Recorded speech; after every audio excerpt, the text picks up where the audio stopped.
అందరికీ జై భీమ్, జై పులే. మరి బీఆర్ఎస్ ప్రభుత్వం ఓడిపోయి కాంగ్రెస్ పార్టీ అధికారంలోకి వచ్చి గౌరవ ముఖ్యమంత్రి రేవంత్ రెడ్డి గారు ప్రమాణ స్వీకారం చేసి నేటికి సంవత్సరం అయిన సందర్భంగా మరి యొక్క ఏడాది పాలన ఏ విధంగా ఉన్నదో మరొకసారి చూసుకుందాం. మరి గౌరవ ముఖ్యమంత్రి రేవంత్ రెడ్డి గారు ప్రమాణ స్వీకారం చేసి నేటికి సంవత్సరం అయినా కూడా ఇప్పటి వరకు హోంశాఖ మంత్రి లేడు, ఓ విద్యాశాఖ మంత్రి లేడు, ఒక మైనార్టీ మరి సంబంధించిన ఒక ఎమ్మెల్యే కూడా గెలవలేకపోవడం చాలా బాధాకరం. మరి ఈ కాంగ్రెస్ పార్టీ ఒక మైనార్టీకి ఒక మంత్రి పదవి కూడా ఇవ్వలేదు. మరి దాన్ని ఆలోచన చేయాలి. అదేవిధంగా గత ప్రభుత్వ పాలనలో ఎవరైతే బీఆర్ఎస్ మరి ముఖ్యమంత్రి కేసీఆర్తో పాటు మరి పొంగులేరు శ్రీనివాసరెడ్డి గారు, తుమ్మల నాగేశ్వరరావు గారు, జూపాలి రాంపాలి, అదేవిధంగా మరి ఇంకో పట్నం మహేందర్ రెడ్డి గారు, ఇలా చెప్పుకుంటూ పోతే ఎంతో మంది అదే ఆధిపత్య వర్గాలకు చెందినటువంటి మరి నాయకులు మళ్ళీ గదే బీఆర్ఎస్ పార్టీలోకి వచ్చి బీఆర్ఎస్ పార్టీ నుంచి వెళ్ళి కాంగ్రెస్ పార్టీకి వచ్చినారు. ఆ 10 ఏళ్ళు బీఆర్ఎస్ లోని కేసీఆర్తో వాళ్ళు సర్వనాశనం చేయడానికి పాల్పంచుకొని మళ్ళీ గదే కాంగ్రెస్ పార్టీలోకి మళ్ళా వచ్చిండ్రు పొంగులేరు శ్రీనివాసరెడ్డి గారు, సంబంధిత నాయకులు, మంత్రులు. మళ్ళీ ఎవరైతే అనున్నారో వాళ్ళే వచ్చి మళ్ళీ పరిపాలన చేస్తాండ్రు, మళ్ళీ దీన్ని చెడగొడతాండ్రు.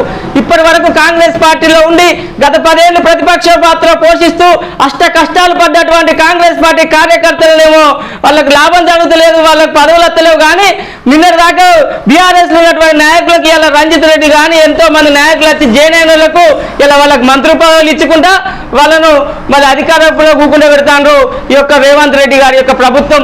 మరి ఇక్కడ ఉన్న ఈ ప్రభుత్వంలో మరి గౌరవ ఉప ముఖ్యమంత్రి బట్టి విక్రమార్క గారికి మరి చిన్నపీట వేసి ఒక ఫంక్షన్ లో ఆయనను అవమానానికి గురి చేసిండ్రు. అదే దళిత ఎమ్మెల్యే వేముల వీరేశం గారిని కూడా మరి అవమానానికి గురి చేయడం జరిగింది. ఈ విధంగా మరి విద్యా వ్యవస్థ చూసుకున్నట్లయితే గత ప్రభుత్వ పాలన విద్యా వ్యవస్థ ఏదైతే బడ్జెట్ పెట్టిందో మళ్ళీ అదే బడ్జెట్ను 7% బడ్జెట్ను ఈ కాంగ్రెస్ పార్టీ విద్యా వ్యవస్థ పైన అదే బడ్జెట్ను పెట్టింది. మరి ఆ బడ్జెట్ పెట్టిన అదే గురుకులాల పరిస్థితి కూడా గత ప్రభుత్వంలో బీఆర్ఎస్ పాలనలో గురుకులాలు ఏ విధంగా ఉన్నాయో మరి గురుకులాల్లో ఫుడ్ పాయిజన్ అయిందో మళ్ళీ గదే కాంగ్రెస్ పార్టీ అధికారంలో వచ్చినాక కూడా ఇప్పటి వరకు ఈ సంవత్సరంలో 50 మందికి పైగా మరి గురుకులాల్లో ఫుడ్ పాయిజన్ అయి పేద వర్గాల పిల్లలు చనిపోతాండ్రు. మరి దాన్ని పట్టించుకుంటలేరు, విద్యా వ్యవస్థ బడ్జెట్ పెంచలేరు. మరి మీరు ఇలా కాంగ్రెస్ పార్టీ ఆలోచన చేయాలి. ముఖ్యమంత్రి గారు మరి రాష్ట్ర ప్రభుత్వ పాఠశాలలో చదువుకునే మొత్తం పేద వర్గాల పిల్లలే. మరి మీరు వాటిపైన ఎందుకు చర్య తీసుకుంటలేరు? మరి దాని గురించి ఆలోచించాల్సి ఉన్నది. మరి అదేవిధంగా మరి హాస్పిటల్లో పరిస్థితి చాలా దయనీయంగా ఉన్నది. ఇలా వరంగల్లో చూసుకున్నట్లయితే మరి ఎంజీఎంలో ఎలుకలు తిరుగుతున్నాయి. ఆ ఎలుకలు తిరిగి హాస్పిటల్ని పట్టించుకుంటలేరు. ఒక్కరోజు 40 మంది సిబ్బంది మరి హాస్పిటల్కి రాలేదు. కానీ గౌరవ ముఖ్యమంత్రి గారు అదే వరంగల్లో మెడికవర్ అనే ఒక ప్రైవేట్ హాస్పిటల్ ఓపెన్ చేస్తానికి పోతాండ్రు. మీరు అంటే పేద వర్గాల ప్రజల పట్ల మీకు ఎటువంటి మరి వైద్య వ్యవస్థ పైన మీ చిత్తశుద్ధి లేదు. మీకు ఖచ్చితంగా ఉచితమైనటువంటి వైద్యాన్ని అందరికీ అందుబాటులో ఉండే విధంగా చూసుకోవాలి. మరి అదేవిధంగా నిరుద్యోగుల పరిస్థితి చూసుకున్నట్లయితే మరి గత బీఆర్ఎస్ ప్రభుత్వంలో ఉద్యోగాలు లేక నిరుద్యోగులు అష్ట కష్టాలు పడితే మీరు నిరుద్యోగ భృతి అన్నారు. మరి GO 29 తీసుకొచ్చి మరి నిరుద్యోగుల పాలిట శాపంగా మారింది. అదేవిధంగా GO 29 మారవకుండా ఈడబ్ల్యూఎస్ రిజర్వేషన్ పైన మీ వైఖరి చెప్పాలి. ఈడబ్ల్యూఎస్ రిజర్వేషన్ చేయబట్టి SC ST BC మైనార్టీ వర్గాల్లో ఉన్న పేదవారికి మరి అన్యాయం జరుగుతుంది. మరి మీరు దాన్ని పట్టించుకుంటలేరు. చాలా మందికి ఉద్యోగాలు ఇచ్చిరని చెప్పుకుంటారు. దానిపైన మీరు శ్వేతపత్రం విడుదల చేయాలి. ఎంతమంది బీసీలకు మరి ఎన్ని మార్కులైతే ఉద్యోగం వచ్చింది, ఎంతమంది ఆధిపత్య వర్గాలకు పిల్లలకు ఉద్యోగం వచ్చిందో మీరు శ్వేతపత్రం విడుదల చేయాలి. చాలా మందికి నష్టం జరుగుతుంది. అదే నిరుద్యోగులు ఇలా కాంగ్రెస్ పార్టీ గెలవాలి, బీఆర్ఎస్ పార్టీ ఓడిపోవాలని మరి ఎంతో ప్రచారం చేసినటువంటి వారిపైన మీరు లాఠీ చార్జీలు చేసిండ్రు, వాళ్ళని ఇబ్బందులకు గురి చేసిండ్రు. మరి రాబోయే రోజులలో ఉద్యోగాలు పూర్తి స్థాయిలో వేసి ఈడబ్ల్యూఎస్ని మీరు తగ్గించుకోవాల్సిందిగా డిమాండ్ చేస్తాను.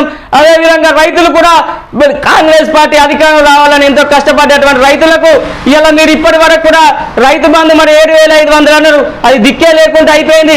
బోనస్ అని చెప్పిండ్రు. మరి అప్పుడు ఉన్నటువంటి అన్ని వడ్లకు బోనస్ అని చెప్పి ఇప్పుడు కేవలం సన్న వడ్లకే బోనస్ ఇస్తాండ్రు. మరి ప్రజలు మాయామాటలతో మోసం చేస్తాండ్రు.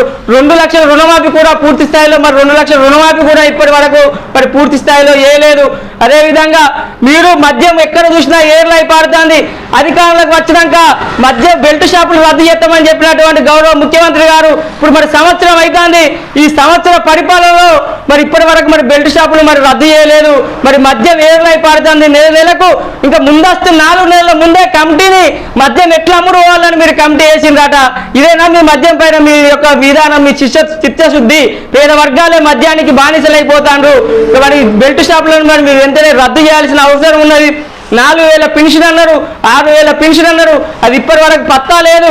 మరి అధికారంలోకి వచ్చినాక 2 నెలలనే గొర్రె పంపిణీ అన్నారు, మరి అది పత్తాకు లేదు. ఇప్పటి వరకు మరి మంత్రులు కూడా మరి జనాభాలో అత్యధిక శాతం ఉన్న బీసీలకు కూడా మరి మంత్రి పదవులు ఇవ్వనటువంటి పరిస్థితి మీ యొక్క పాలన ఉన్నది. కాబట్టి బహుజన ప్రజలు ఆలోచించాలి. మరి గత ప్రభుత్వము ఆధిపత్య వర్గాలు 5% లేనటువంటి దొరల చేతుల్లో నుంచి 4% లేనటువంటి రెడ్ల చేతులకు ఇలా అధికారం వచ్చింది తప్ప మరి 190% పైగా ఉన్నటువంటి బీసీ ఎస్సీ ఎస్టీలకు ఎటువంటి న్యాయం జరగలేదు. మనం అధికారంలో ఉన్నప్పుడు మాత్రమే మన వర్గాలకు న్యాయం జరుగుతుంది. కాబట్టి బహుజన ప్రజలు ఆలోచన చేయాలి. ఇప్పటికైనా ప్రభుత్వము మరి మన ప్రభుత్వం ఇప్పటికైనా కానీ గౌరవ ముఖ్యమంత్రి గారు మరి ఉన్నత స్థాయి సీఎం ఓఎస్డీ గారు కూడా మీ యొక్క కులానికి చెందిన వారే ఉన్నారు. ఆధిపత్య వర్గాలకే మీరు అధికారంలోకి వచ్చిన కాంచెల్లి ఇప్పటి వరకు మొన్న కాంగ్రెస్ ఎన్ఎస్ఏ యూత్ ప్రెసిడెంట్ వరకు మీ యొక్క కులానికి సంబంధించిన ఆధిపత్య వర్గాల వాళ్ళే ఇలా అన్ని పదవులలో ఉన్నత స్థాయి పదవులలో ఉన్నారు. మరి ఆ పదవులకు మా బీసీ ఎస్సీ ఎస్టీలు అర్హులు కాదా? ముఖ్యమంత్రి గారు మా ఓట్లతో మీరు గద్దె మీద కూకుండి ఇలా మా పేద వర్గాలు కనీసం మైనార్టీ శాఖ మంత్రులు కూడా కేటాయించలేకపోవడం చాలా బాధాకరం. కాబట్టి అన్ని వర్గాలకు జనాభా ప్రతిపాదికంగా మంత్రులు ఉండాలి. మరి జనాభా ప్రకారంగా కాంట్రాక్టర్ ఉండాలి. ఇలా పొంగులేరు శ్రీనివాసరెడ్డి గారికి కాంట్రాక్ట్ ఇస్తారు, మీ సొంత అన్నదమ్ములకు కాంట్రాక్ట్లు ఇచ్చుకుంటారు. మా బీసీ ఎస్సీ ఎస్టీలకు కాంట్రాక్ట్లలో వాటా ఉండాలి. మా వర్గాలకు కూడా మీరు కాంట్రాక్టులతో పాటు మరి అన్ని రాబోయే ఎన్నికలలో కులగణన 6 నెలల్లో ఎత్తనన్నారు.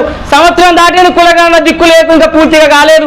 కులగణన చేసి స్థానిక సంస్థల్లో పూర్తిస్థాయి రిజర్వేషన్లు ఇచ్చి రాబోయే ఎమ్మెల్సీ ఎన్నికలలో మా బీసీలకు ఎస్సీలకు టికెట్లు ఇవ్వాలి, అన్ని వర్గాలకు జనాభా ప్రకారంగా ఇవ్వాలని మేము డిమాండ్ చేస్తూ మరి బహుజన ప్రజలు ఆలోచించాలి. 90% ఉన్నటువంటి మనము ఆధిపత్య వర్గాలకు ఓట్లేసి 4% జనాభా లేని ఆధిపత్య వర్గాలను గద్దె మీద ఊపులు పెట్టినాం. 0.5% లేనటువంటి కేసీఆర్ ద్వారా 10 ఏళ్ళు లేరిండు. 4% జనాభా లేనటువంటి రేవంత్ రెడ్డి గారు మరి ఇప్పుడు ఈ పరిపాలన చేస్తూ పేద వర్గాలకు అన్యాయంగా జరుగుతుందని తెలియజేసుకుంటూ జై భీమ్, జై పూలే, జై భారత్.